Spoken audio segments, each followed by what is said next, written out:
सोचिए, अगर श्री कृष्ण भगवान थे तो अपनी माता देवकी को कंस के कारागार से 14 वर्ष बाद ही क्यों मुक्त किया? पहले क्यों नहीं आए? जब माता ने पूछा, हे कृष्ण, तू मायावी है, भगवान है, तो हमें पहले क्यों नहीं छुड़ाया?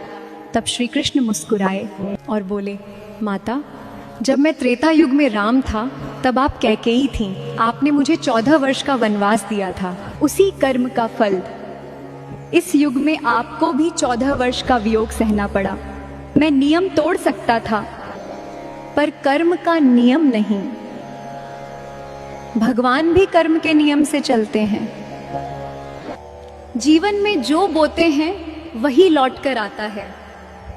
इसलिए किसी के साथ अन्याय करने से पहले याद रखिए, समय सबका हिसाब रखता है।